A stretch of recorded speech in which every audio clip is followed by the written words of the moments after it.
Particularmente tengo un gozo especial en esta mañana porque veo a muchos jóvenes, matrimonios jóvenes. Los abuelitos estamos en minoría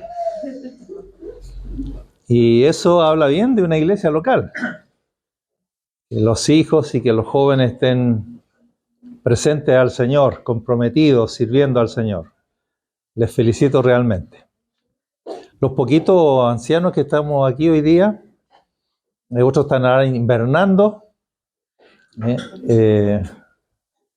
Oramos por ellos para que el Señor hasta el último día su fe permanezca firme. Amén. Amén. Con mi esposa estamos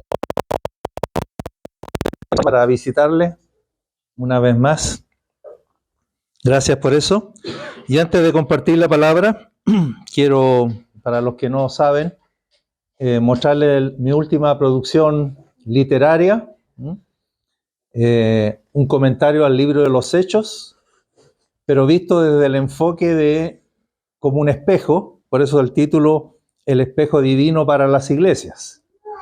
Es decir, que la iglesia en Pudahuel puede mirarse en el espejo que es el libro de los Hechos para ver qué tan cerca o qué tan lejos estamos de ser una iglesia normal. No una iglesia perfecta, pero sí una iglesia normal.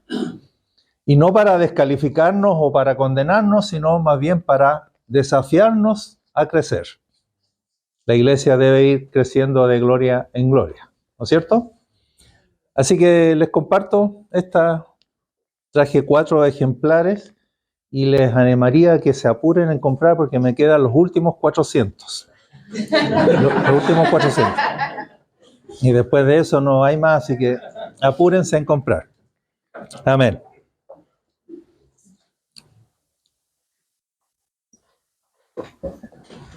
Vamos a compartir la palabra del Señor en el libro de los Hechos. Vamos a ver una serie de textos, pero vamos a comenzar aquí.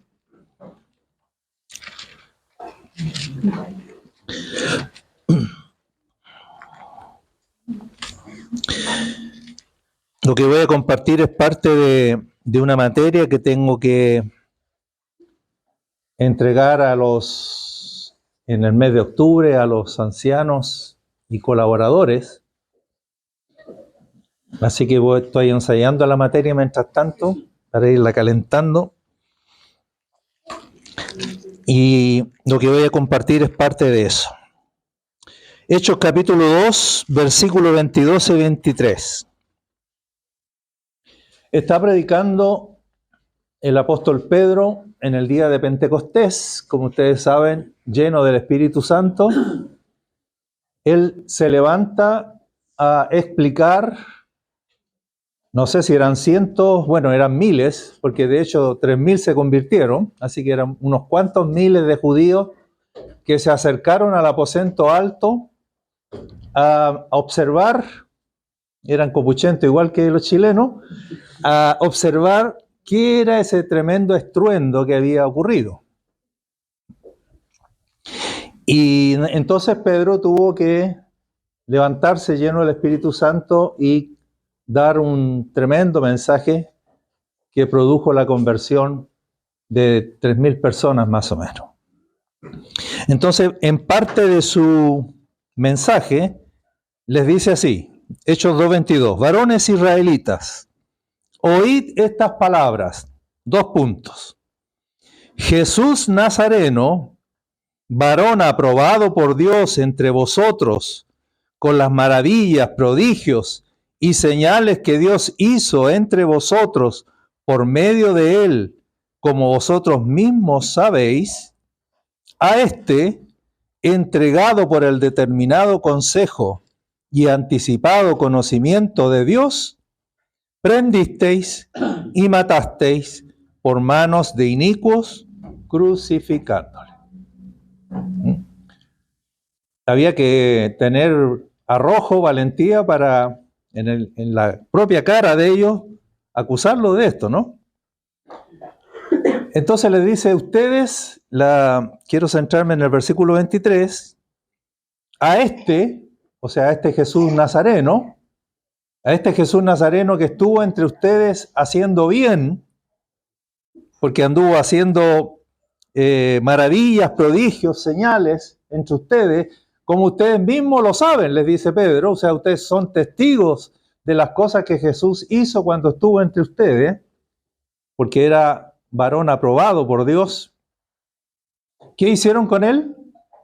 A este prendisteis y matasteis por manos de inicuos crucificando.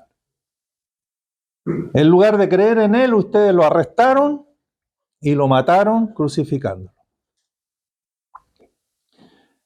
Pero la frase, la oración principal del versículo 23, es: a este prendisteis y matasteis por manos de inicuos crucificándole. Pero Pedro, entre comas, pone allí una aclaración. ¿Cuál es esa frase o esa oración que pone entre comas haciendo una aclaración a propósito de lo que está diciendo? ¿Qué está diciendo? Ustedes lo arrestaron y lo mataron. ¿Y qué es la aclaración entre comas? A ver si me ayudan. Entregado, lo que está entre comas, es entregado por el determinado consejo y anticipado conocimiento de Dios. Es como una aclaración. En otras palabras, Pedro le está diciendo: ustedes no habrían podido tocarle ni un pelo siquiera a este Jesús Nazareno, varón aprobado por Dios, si no fuera porque estaba ya entregado. ¿Capta la idea? Ustedes no podrían haberlo arrestado, ni menos haberlo matado, si no fuera porque él estaba entregado previamente. ¿Y quién había decidido que Jesús tenía que ser entregado? ¿Quién? ¿Pero cuál es la frase exacta? Menciona dos cosas. Él estaba entregado a morir por el determinado consejo ¿de quién? De Dios, por el determinado consejo de Dios y por el anticipado conocimiento de Dios. Esa frase, anticipado conocimiento de Dios, es muy importante, porque quiere decir que Dios, en virtud de su anticipado conocimiento, Dios es omnisciente y conoce todas las cosas antes de que existan. Conoce todo lo que va a acontecer, todo lo que va a suceder. No hay absolutamente nada que escape a su conocimiento. Y en virtud de su anticipado conocimiento, dice que Jesucristo fue entregado por el determinado consejo. O sea, hubo una determinación en Dios, hubo una resolución en Dios. Dios tomó una decisión en algún momento, que nos lo dice aquí Pedro, ¿cuándo fue eso? Pero Dios tomó una decisión, una determinación, y se acordó allí que Jesucristo tenía que ser entregado. Y por eso ustedes lo pudieron arrestar y por eso lo pudieron matar. Pero de no haber estado entregado por el determinado consejo y anticipado conocimiento de Dios, ustedes nada podrían haber hecho contra él. En el capítulo 4, avancen un poquito, en Hechos 4, 27 y 28, está ahora la iglesia orando a Dios el Padre. ¿Y por qué la iglesia en Jerusalén está orando a Dios el Padre? Porque las autoridades religiosas de la ciudad de Jerusalén han prohibido a los hermanos hablar, predicar o enseñar en el nombre de Jesucristo. Y cuando la iglesia entonces recibió esta prohibición, ¿qué es lo que hizo? Se concertaron y oraron a Dios. Y en parte de la oración, no vamos a leer la oración completa, sino solo los versículos 27 y 28, ellos oran a Dios de esta manera. Y le dicen al Padre: porque verdaderamente se unieron en esta ciudad contra tu santo Hijo Jesús, a quien ungiste. Jesús estaba ungido con el Espíritu Santo. ¿Quiénes se unieron en la ciudad de Jerusalén contra su santo Hijo Jesús? Herodes y Poncio Pilato con los gentiles y el pueblo de Israel. Fíjense ahora el 28. Para hacer, o sea, ellos se unieron contra Jesús para hacer contra él, ¿qué cosa? Cuanto tu mano y tu consejo, otra vez la palabra consejo, para hacer cuanto tu mano y tu consejo habían antes determinado que sucediera. O sea que a Jesús nada le sucedió que no hubiese estado antes determinado por la mano de Dios y por el consejo de Dios. 2 veces aparece la palabra consejo, en el 2:23 y ahora aquí en el 4:28. Eso insinúa, a lo menos insinúa, de que en Dios hubo, permítame graficarlo así, hubo una reunión, hubo una convocación divina. ¿Quiénes comparecieron a esa reunión de directorio celestial? ¿Quiénes comparecieron? El Padre, el Hijo y el Espíritu Santo. Es parecido a esa frase que está en Génesis capítulo 1 cuando Dios dice hagamos. ¿no? Esa expresión al estar ahí en plural indica que hubo una convocación de la corte celestial de nuestro Dios, único Dios verdadero, pero que es Padre, Hijo y Espíritu Santo. Yo creo que no es forzar la Escritura a pensar que hubo esa reunión y que en esa reunión se trataron las cosas más importantes del universo, más importantes de la historia y las cosas más importantes para Dios. Y que en esa reunión celestial, divina, parecido a ese hagamos, se determinó allí que Jesús debía ser entregado. ¿Entregado a qué? Entregado para ser arrestado y muerto en la cruz. A este bendito Señor Jesús que hemos hoy día recordado, hecho memoria, y a quien hemos adorado con todo nuestro corazón. Bendito sea el Señor. ¿Cuándo pudo haber ocurrido esa reunión?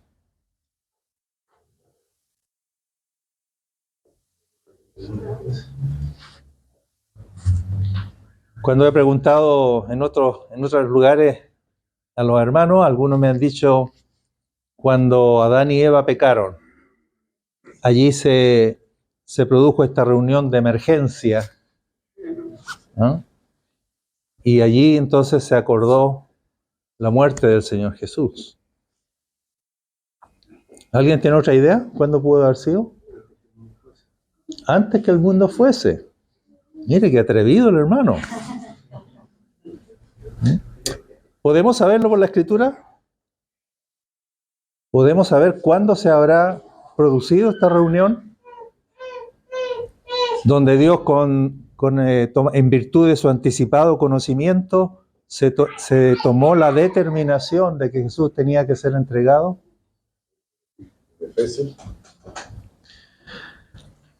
Hay 2 textos que pueden ayudarnos para determinar. Apocalipsis capítulo 13, versículo 8.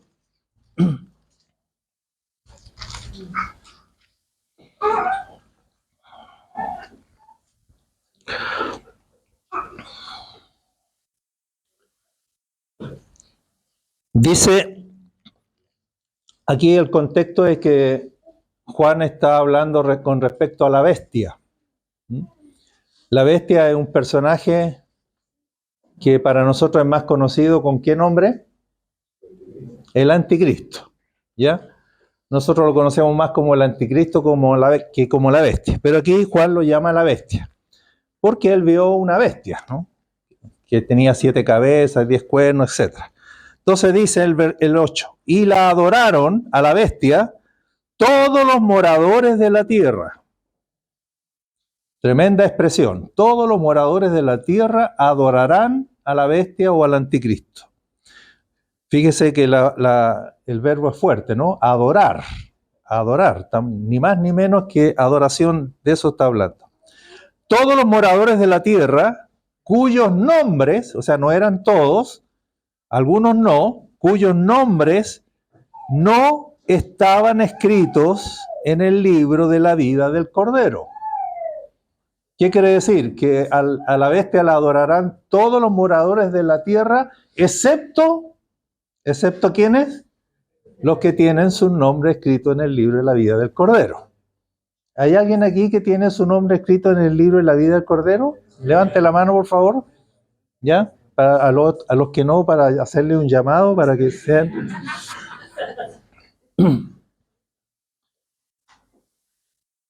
Es fuerte la frase y hermosa para nosotros. La adoraron todos los moradores de la tierra, pero esos que no tenían escrito su nombre en el libro de la vida del Cordero. Pero lo que quiero llegar es la última parte. No tenían su nombre escrito en el libro de la vida del Cordero, que fue inmolado. ¿Qué significa la palabra inmolado? Que fue sacrificado, que fue degollado. ¿Desde cuándo, mi hermano? Desde el principio del mundo. Aquí tenemos una pista muy interesante, entonces, para cuándo se pudo haber producido esta reunión, donde se recordó, donde se decidió, donde se determinó que el Cordero de Dios tenía que ser entregado en manos de inicuos para que le crucificaran. ¿Cuándo? El Cordero estaba inmolado desde el principio del mundo. ¿Hacia dónde nos remonta eso para atrás? Hasta el momento de la creación. Hasta el momento de la creación.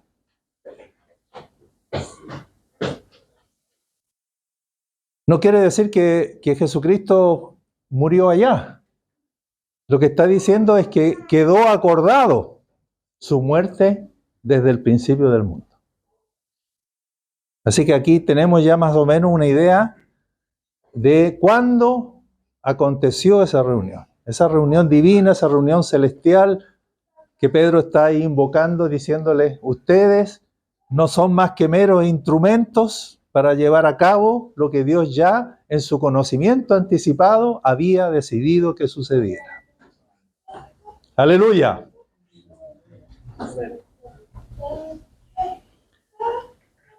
Eso nos permite destacar de Dios que Dios no está improvisando nada.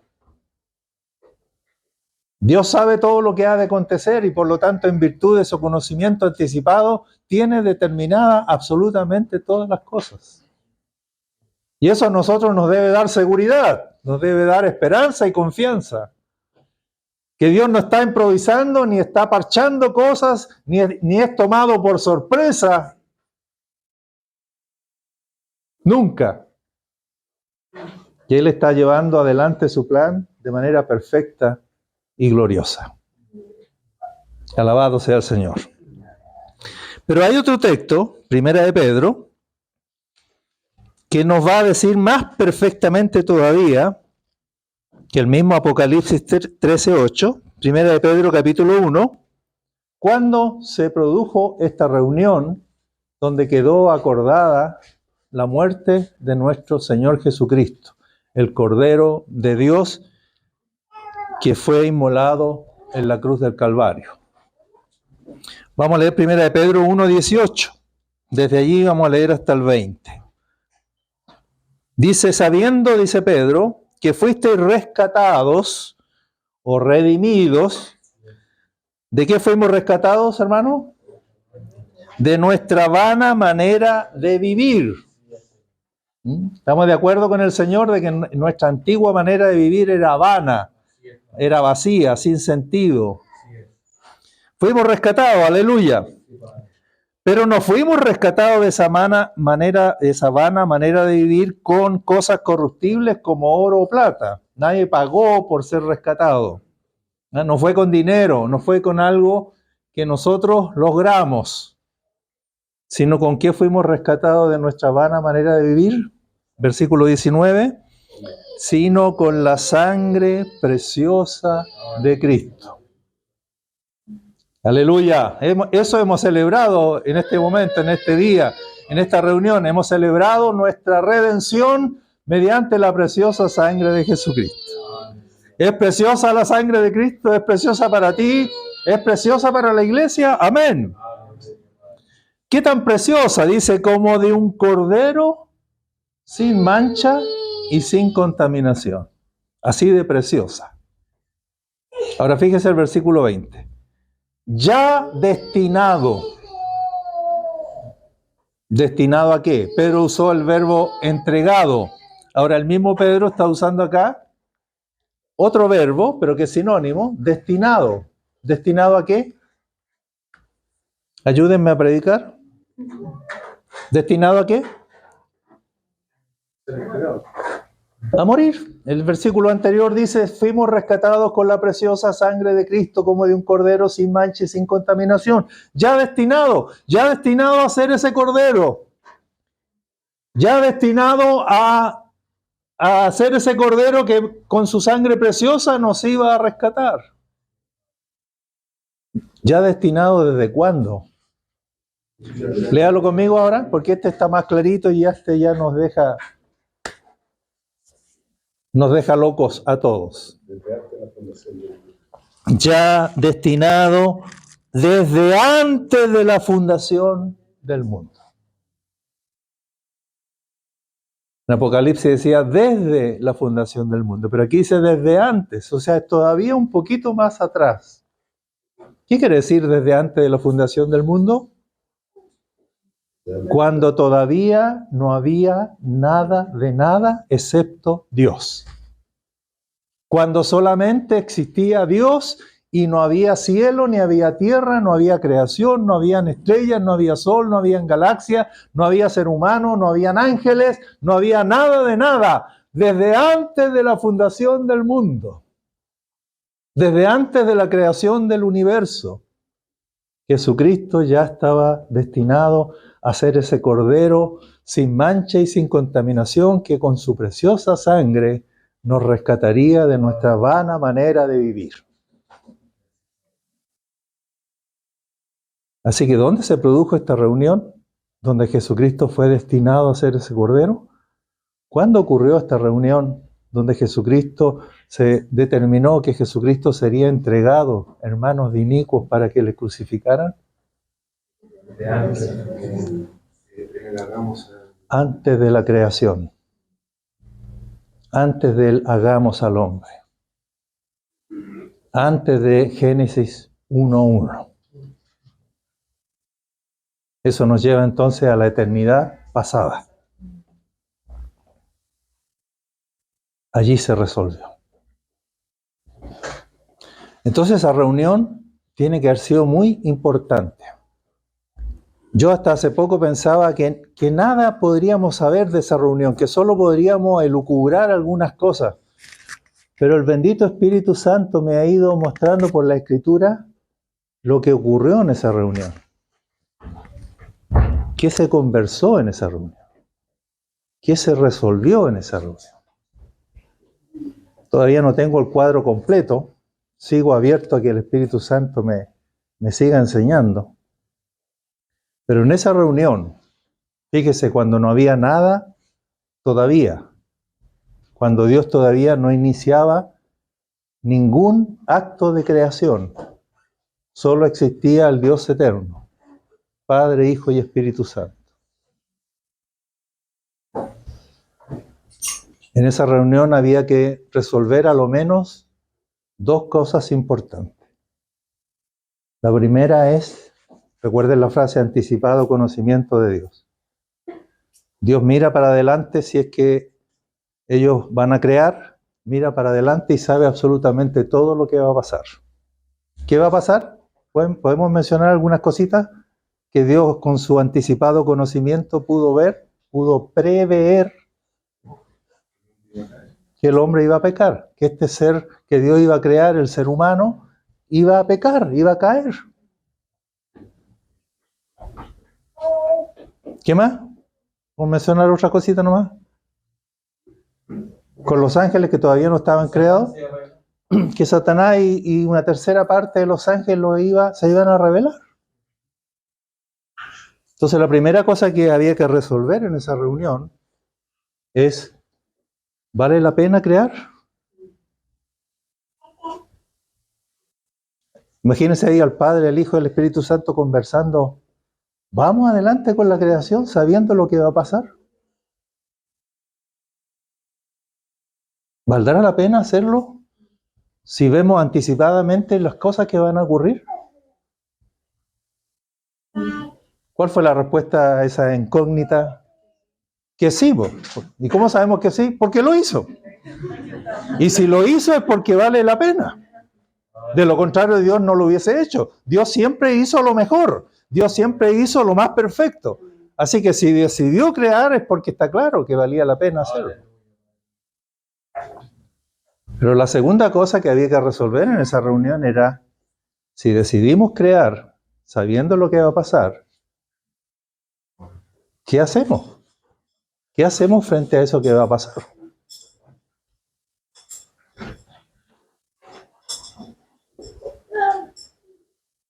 Como a veces actuamos nosotros, echémosle para adelante nomás y si queda la escoba, que quede la escoba, y si revienta, que reviente. O en el camino vemos algunas medidas de emergencia, no. Si resolvemos que vale la pena crear, ¿qué hacemos con lo que va a ocurrir?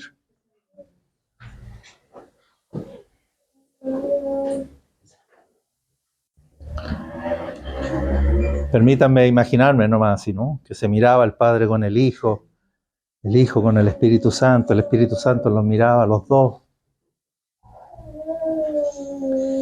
Y uno de ellos, y ustedes saben quién fue, dijo, vale la pena que creamos. Y yo estoy dispuesto a resolver el problema que se va a presentar. Voluntariamente. No es que el Padre lo obligó, no es que el Padre y el Espíritu Santo lo miraron y hicieron presión. Él voluntariamente, conscientemente y libremente, él dijo, vayamos adelante. Yo estoy dispuesto a redimir al hombre.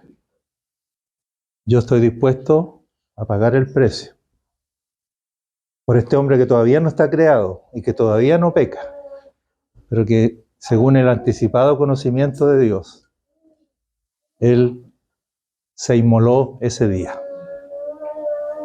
El Cordero de Dios fue inmolado en la eternidad pasada. Y él se ofreció voluntariamente. No por orden del Padre, sino voluntariamente. Yo me imaginaba que era así. Y yo decía, pero ¿cómo probarlo? ¿Cómo saber por la Escritura que fue así? Hasta que el Señor me mostró por la Escritura que efectivamente esto que le acabo de decir, que parece una imaginación, fue así. Filipenses capítulo 2.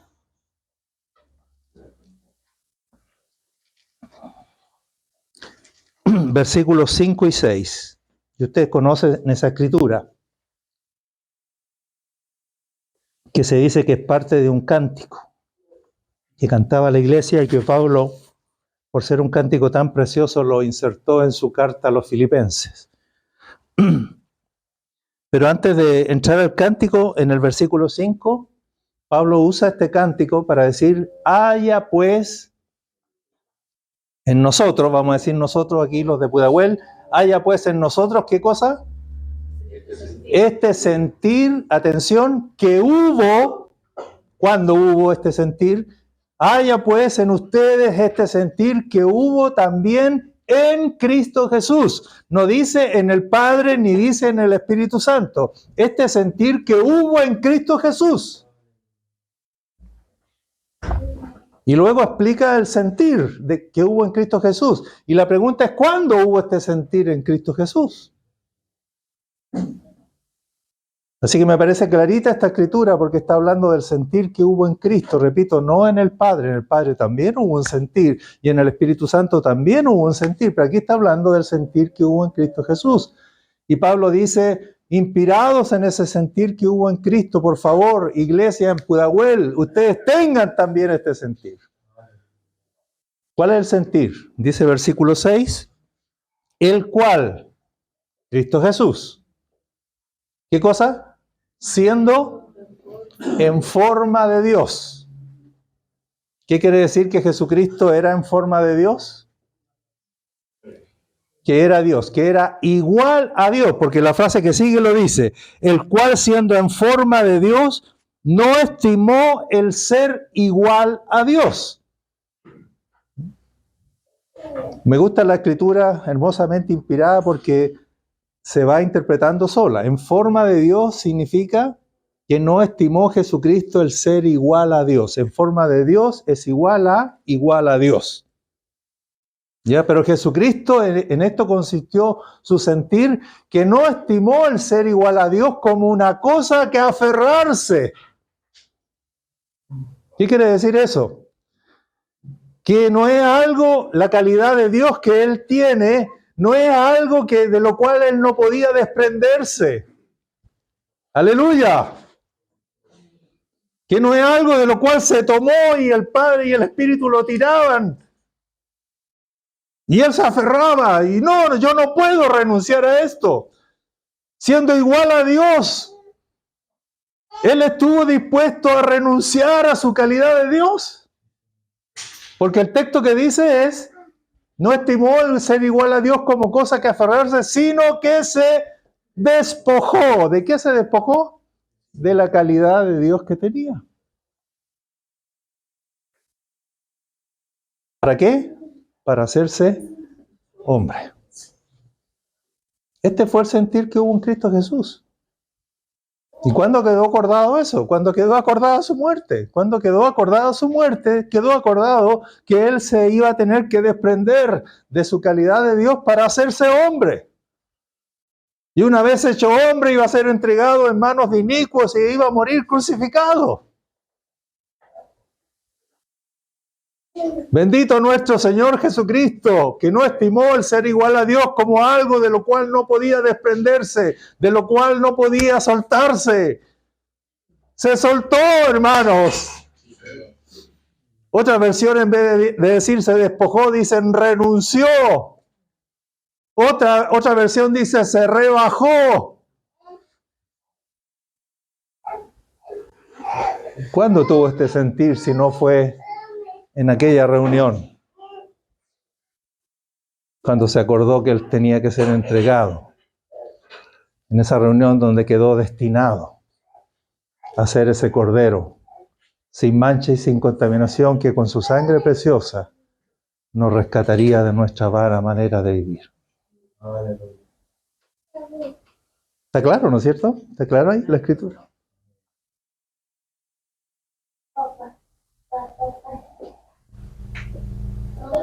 Bendito nuestro Señor.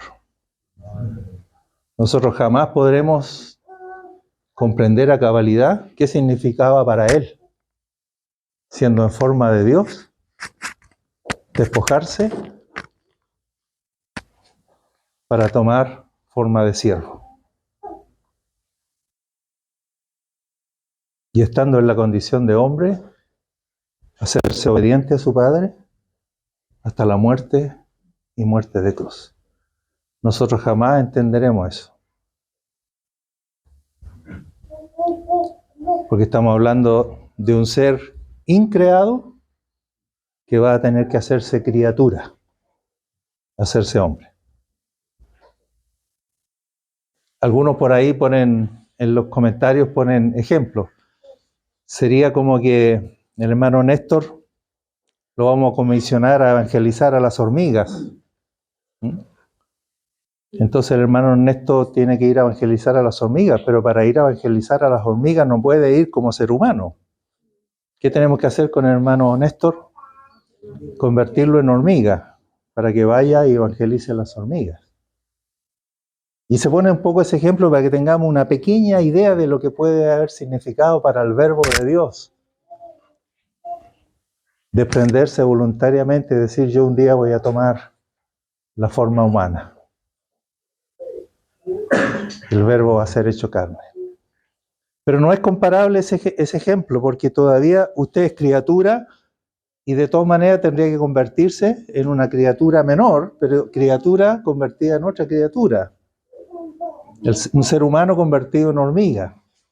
Pero en el caso del Hijo de Dios estamos hablando de un ser increado, que no es criatura, que no solo no es criatura, es creador. Y Él tiene que tomar la decisión de hacerse un día hombre y morir. Bendito el Señor Jesús. ¿Cuál creen ustedes que fue la reacción del Padre al escuchar al Verbo de Dios, nuestro Señor Jesucristo, expresar este sentir? Este sentir que Pablo dice, quiero que la iglesia en Filipo tenga este sentir. Y quiero que la iglesia en Pudahuel tenga este sentir. ¿Cuál fue la reacción del Padre? Soñemos, imaginemos. ¿Cuál sería la reacción? En otro lugar donde dice esta misma pregunta, una mamá dijo, ¿qué está loco? ¿No? Que el Hijo de Dios haya tomado una determinación de esa envergadura, que tiene que estar loco, que el Padre pensó, mi hijo está loco. Pero eso es pensando humanamente, ellos no pensaron humanamente, ellos no son humanos. Él es Dios, ellos son Dios. ¿Cuál fue la reacción del Padre?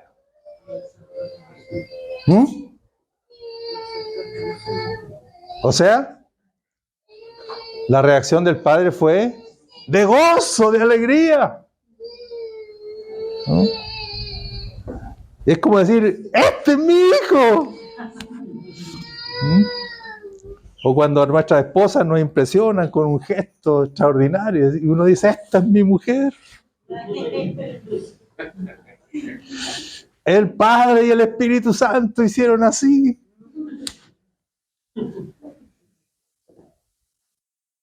El Padre se llenó de orgullo santo, de una alegría inmensa. Entre paréntesis, ahí quedó acordado. Vamos a crear entonces, vamos a crear. Y Dios no es ningún irresponsable, porque si Dios decidió crear, está bien hecho y valía la pena crear porque Dios mismo iba a pagar el precio. O sea, nosotros vamos a crear y me voy a hacer responsable de lo que va a pasar. Ellos mismos se hicieron responsables. Y frente a eso, ¿quién va a decir algo? Y frente a eso, ¿qué ateo puede tener algún reclamo? El mismo Dios que creó todas las cosas se hizo responsable de lo que iba a pasar. Gracias al sentir que hubo en Cristo Jesús. El Padre se llenó de alegría, se llenó de orgullo. ¿Y lo podemos saber por la Escritura? ¿Cuál fue la reacción del Padre? Hebreos capítulo 1.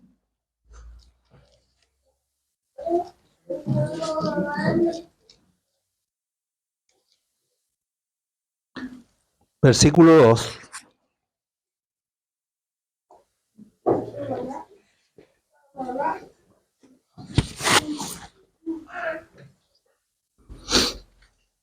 Dice el escritor a los hebreos, en los postreros días, esa frase quiere decir al final de todo, porque el versículo 1 dice que Dios había hablado muchas veces y de muchas maneras en otro tiempo a los padres por los profetas, pero al final de todos, ¿cómo dice?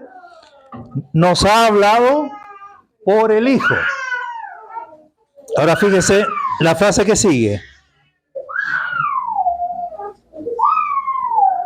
Nos ha hablado por el Hijo. Léalo conmigo lo que sigue. ¿A quién constituyó quién? ¿Quién constituyó a quién? El Padre constituyó a su Hijo heredero de todo. Allí está la reacción del Padre. ¿Cuándo? ¿Cuándo lo constituyó heredero de todo?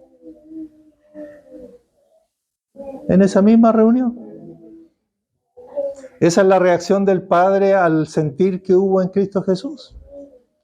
Lo constituyó heredero de todo. En otras palabras, el Padre quedó tan contento, tan feliz, tan satisfecho por la reacción de la segunda persona de la Trinidad, que el Padre entonces determinó y dijo, muy bien, pero cuando vamos a crear, cuando llegue el día en que iniciamos la creación, Hijo amado, todo será para ti. Por este sentir que hubo en ti, por este desprenderte que hay en ti, todo lo que hagamos, las galaxias, los cielos, la tierra, los árboles, las montañas, las estrellas, el ser humano, todo lo que hagamos, tú serás el heredero de todo.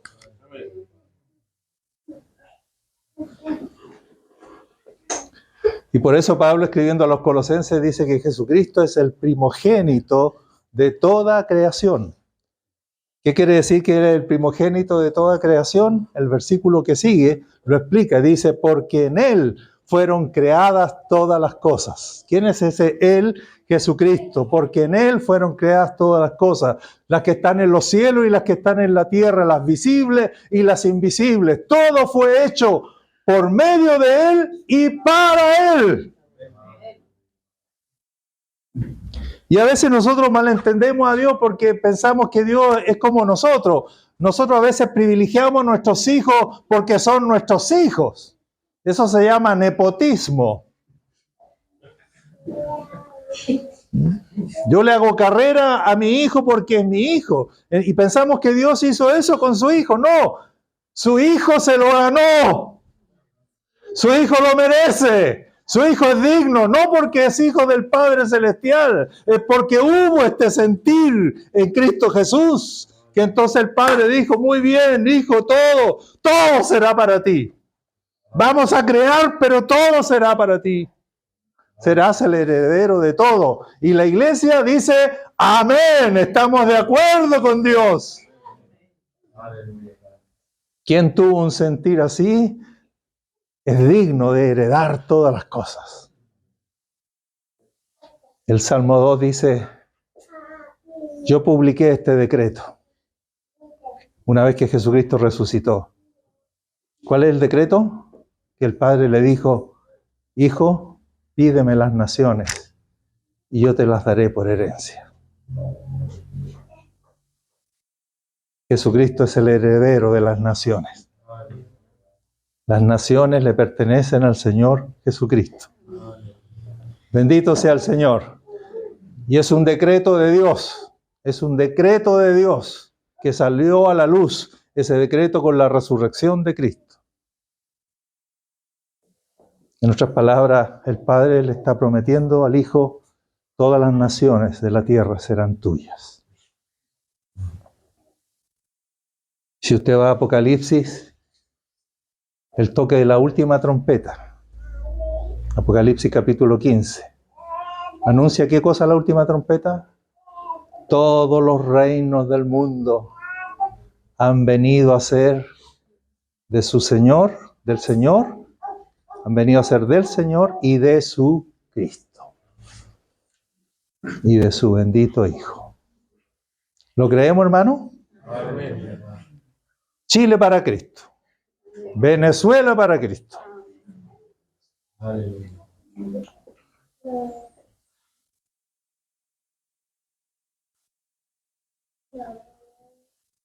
Y note la frase que sigue, ahí termina el versículo 2, dice, ¿a quién constituyó heredero de todo? Y por quién asimismo hizo el universo. Y me llama la atención que haya puesto primero el decreto de hacerlo heredero y después por medio de quién hizo el universo. O sea, cuando hizo por medio de Jesucristo el universo, ya estaba el decreto de que Él sería heredero de todo lo creado. ¿Tú fuiste creado para quién? ¿Para quién fuiste creado? Para Cristo. Quiere decir que ahora que nosotros hemos venido a Cristo, se ha cumplido en nosotros el designio de Dios. Esos que no están viviendo para Cristo están descarriados, han errado el blanco. Fueron creados para Cristo. Y si fuimos creados para Cristo, hay que creer en Cristo y vivir para Cristo y servir a Cristo y morir por Cristo. 3 preposiciones allí en Colosenses 1:16, cuando explica que Jesucristo es el primogénito de toda creación. Porque en Él fueron creadas todas las cosas, por medio de Él y para Él. En, por y para. 3 preposiciones aplicadas al Señor Jesucristo que explican por qué Él es el primogénito de toda creación. ¿Qué significa la preposición en? ¿La podríamos parafrasear? Porque por medio de Él nos queda claro, y que para Él también nos queda claro. Pero ¿qué querrá decir cuando dice porque todas las cosas en Él? Sí, pero parafraseándola, ¿qué quiere decir? ¿Qué querría decir? Yo me imagino pensando en Él. Porque todas las cosas fueron hechas pensando en el Hijo. Son para ti, Hijo. ¿No? Ese en es como que Cristo es la causa de que existan todas las cosas. Si Cristo no hubiese tenido ese sentir que hubo en Él, entonces Él no sería el heredero y si Dios creaba no habría sido creado como fue creado todo. Pero gracias a ese sentir que hubo en Cristo Jesús, las cosas fueron creadas por causa de Cristo, pensando en el Hijo, por medio del Hijo y para el Hijo. Él es el heredero de todo. Y les dejo una tarea. No descubro todavía la participación del Espíritu Santo en eso. Yo no creo que Él haya sido solo un observador. No creo que haya sido uno solo que levantó el dedito cuando hubo el sentir en Cristo Jesús. Y cuando el Padre tuvo esta reacción, yo no creo que el Espíritu Santo simplemente hizo así al Padre. Les dejo esa tarea para que me ayuden. Porque no puedo escribir el libro ese todavía hasta que no tenga los 3. Prometo mencionarte en el libro.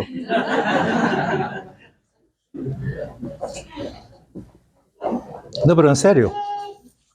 Eso todavía no lo descubro. Pero yo creo sin lugar a duda que el Espíritu Santo tuvo también su participación. ¿No es cierto? ¿Sospechan que sí? Tiene que ser.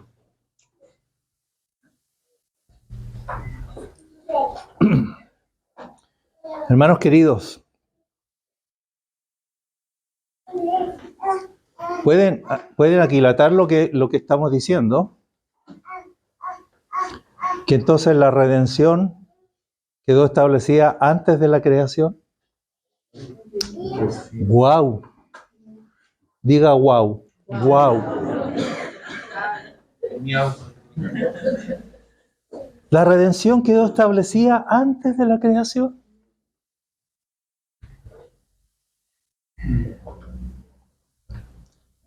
La sangre de Cristo quedó establecida antes del pecado. El perdón es primero que el pecado. O sea, el pecado todavía no se produce, pero antes que se produzca, ya está el perdón. ¿No te parece maravilloso? ¿No te parece glorioso? Que antes del problema el Señor ya tiene la solución. La cruz es antes de la creación, la cruz es antes de la caída, la cruz es antes del pecado, la cruz es antes de la enfermedad, la cruz es antes de la muerte, como paga del pecado.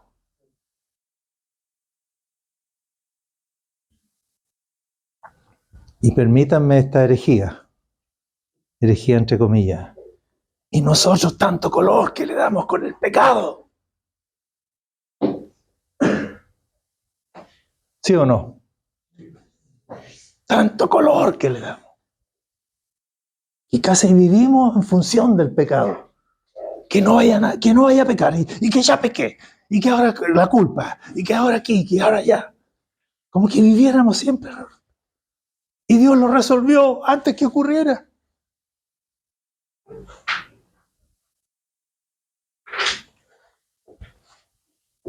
Antes de pecar yo estaba redimido. Antes de ser creado, la cruz estaba a mi favor.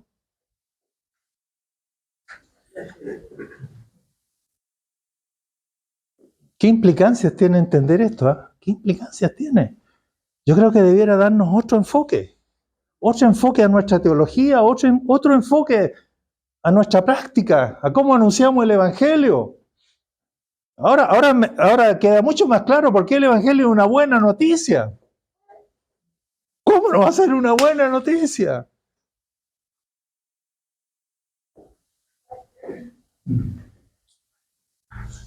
A ese que está perdido en delitos, que está muerto y todo, llevarle una tremenda noticia.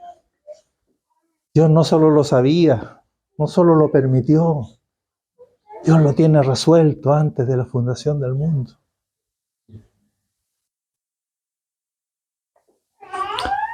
Entonces termino con esto, hermano. Cuando entramos a Génesis 1:1, donde comienza la creación y la historia, ya la cruz con su sombra está proyectada a través de toda la historia humana. Es decir, que podríamos leer la historia, especialmente la historia bíblica, podríamos leerla de cómo la cruz ya está proyectada sobre toda la historia humana. O sea, todo lo que va a acontecer desde Adán para acá hasta nuestros días está ocurriendo todo bajo la sombra de la cruz. ¿Qué quiere decir eso?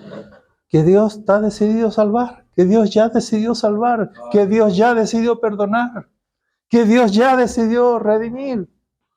Y más todavía ahora que esa decisión ya se llevó a cabo en el Hijo de Dios. Me faltó leer esa parte en 1 Pedro 1:20.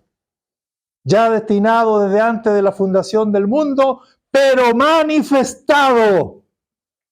O sea, esa cruz un día se hizo histórica.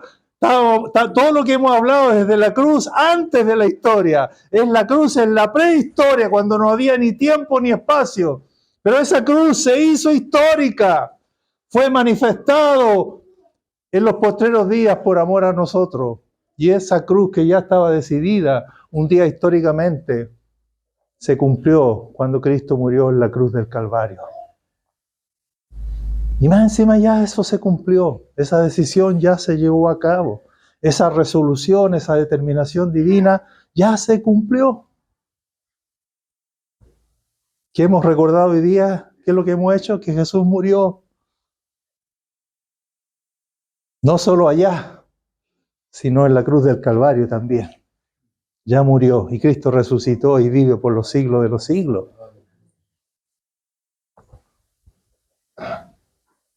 Hay que ser retonto para perderse. Y habiendo tal provisión, llegar a perderse, yo estoy de acuerdo que a ese hay que calentarle el infierno 7 veces más. Por tonto. Porque no hay cómo perderse. Una sola muestra, ¿no? Porque ahora tendríamos que entrar a la cruz en la historia. Pero una sola muestra. Apenas se hubo producido el pecado. Y que ya sabemos que Dios no hizo. ¡Oh! Aquí sí que quedó la grande.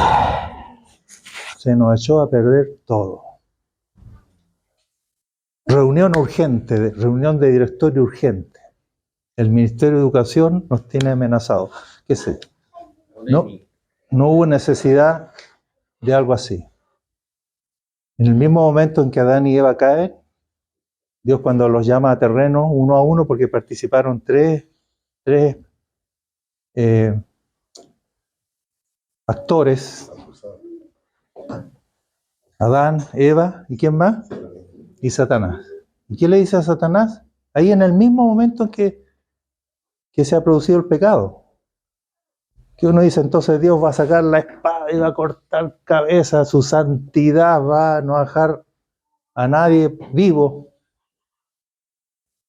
Le dice a Satanás, enemistad entre ti y la mujer, y entre entre tu simiente y la simiente de ella, y la simiente de ella te va a aplastar la cabeza, aunque tú lo morderás en el talón. O sea, ¿qué hace Dios en el mismo momento de la caída? Se horroriza, se vuelve loco, dice: yo ya tengo preparada la redención.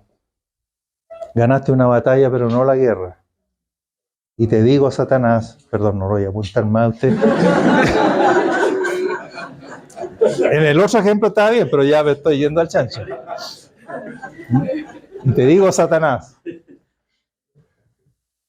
que la simiente de la mujer te va a aplastar la cabeza. Yo voy a redimir. Tú no has ganado. Tú vas a ser derrotado.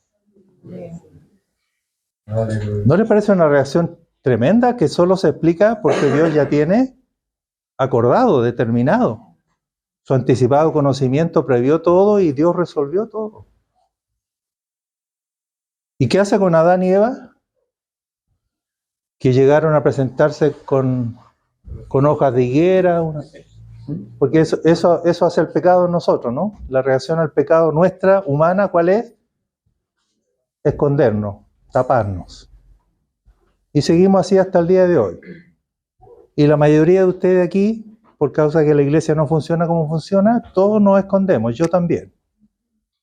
El pecado sigue produciendo culpa, miedo y vergüenza, y nosotros seguimos reaccionando aún aquí en la iglesia, llegando los domingos con hojas de higuera bien cociditos. ¿Y cómo reacciona Dios en el mismo momento que han pecado estos? En el mismo momento que han pecado, dice: sácate esa mugre, sácate esa hoja, y no tapan ni una cuestión. Y Él mata a un cordero, y con la piel de esos corderos, Dios mismo, en persona, los viste.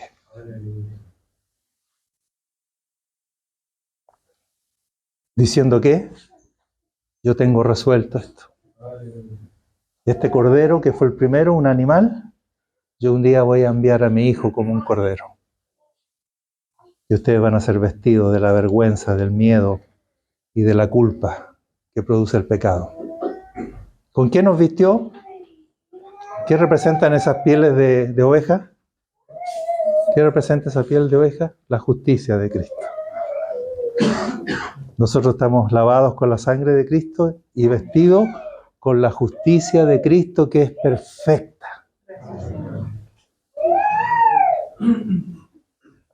Así que usted, lavado con la sangre y vestido con la justicia de Cristo, que es perfecta, camine pues.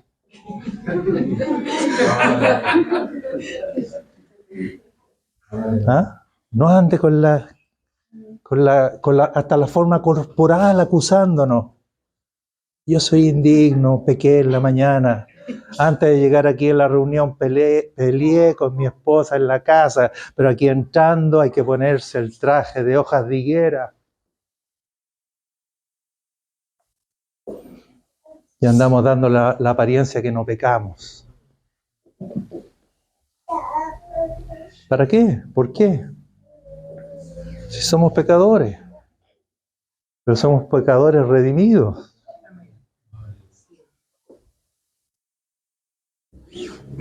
Bueno, no sigo por ahí porque si no, no me van a invitar más después.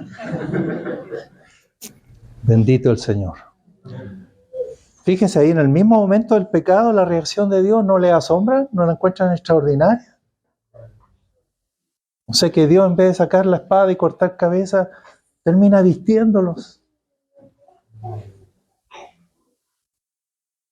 Estableciendo ahí en el mismo momento de la caída que un cordero nos va a lavar y nos va a vestir en el futuro. Amén. Gracias te damos, Padre, en el nombre de Jesús, por este conocimiento tan maravilloso, que por tu Espíritu Santo nos sea, Padre nuestro, iluminado, nos sea dado a conocer, para que no quede en nuestro intelecto, sino quede en nuestro espíritu y en nuestro corazón. Cómo inspira a la adoración, a la alabanza, cómo inspira esta verdad a darte honra y gloria a ti, Padre, al Señor Jesucristo y a tu bendito Espíritu, a tu Santo Espíritu.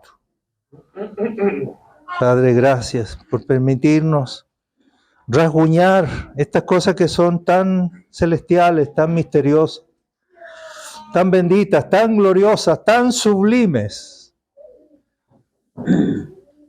Padre, que esta verdad traiga seguridad a tu pueblo, a tus hijos, traiga seguridad a la iglesia. Que te creamos, Señor, que creamos a la obra que has hecho en tu Hijo, una obra consumada, perfecta, definitiva y eterna.